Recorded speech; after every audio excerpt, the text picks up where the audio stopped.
Now, the Nigerian government has launched a high-level effort to bring former Deputy Senate President Ekweremmadu back to the country from a UK prison. Senator Ekweremmadu is serving a 9-year sentence in a UK prison for organ harvesting.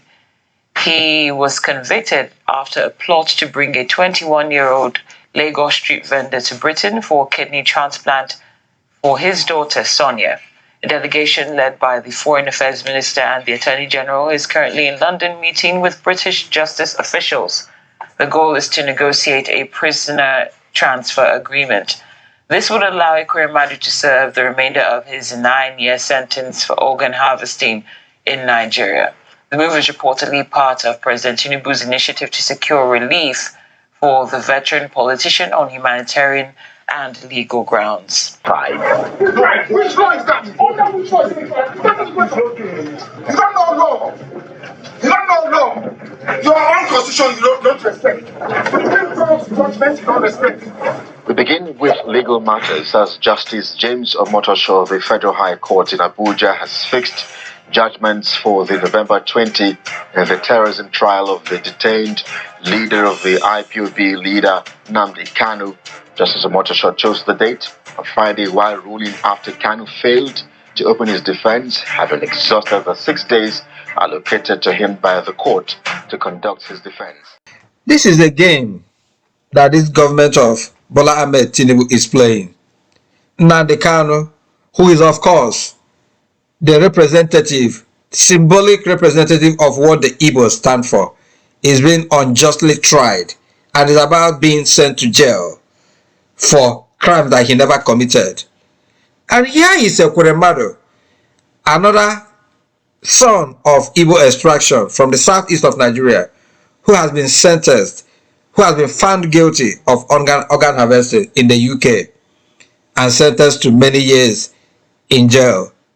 Tinubu is now working hard to make sure that Ekweremmadu, who of course represents the elites, come back to Nigeria to quote-unquote serve out his term. Who is fooling who here? Is Tinubu government for the elites or is it for the people? Tinubu knows very, very well that freedom for Nnamdi Kanu means that the unrest, the criminality in the southeast will symbolically stop. That all these people who are perpetuating crimes in the name of Nnamdi Kanu, that they will all disappear. He doesn't want to free Nnamdi Kanu. Tinubu is fighting an inherited enemy from Muhammadu Buhari. Or are the Igbos actually Tinubu's enemies? Why are you trying to bring Ekweremmadu? Why now? Instead of letting Nnamdi Kanu regain his freedom, you are pulling wool over the Igbos' eyes by trying to bring in Ekweremmadu for you to say, I released another son of the Igbos. What has Nnamdi Kanu done to you to deserve what he is passing through?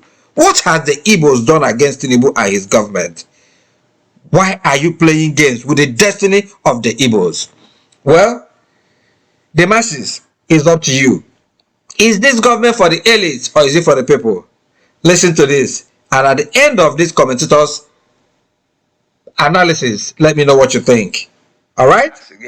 But it is this one to me is unprecedented. And like I said, it's a class issue. You get me?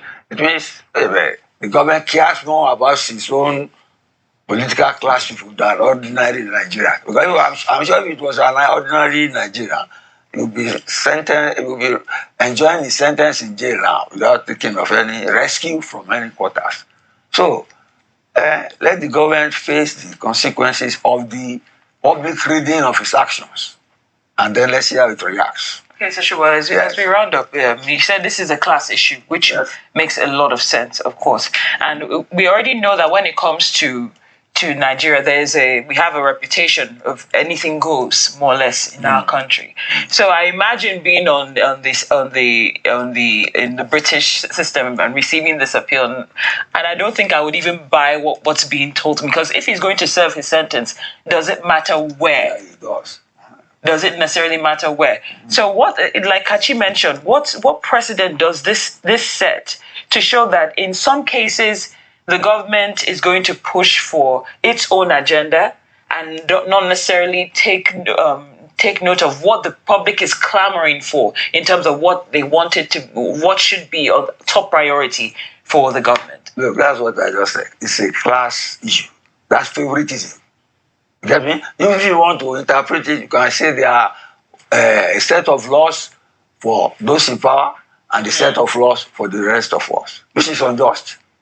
Okay. It's apparently unjust. Like I say all the time, be well, do good work, and please keep in touch. This is Open Whispers. Thank you and God bless.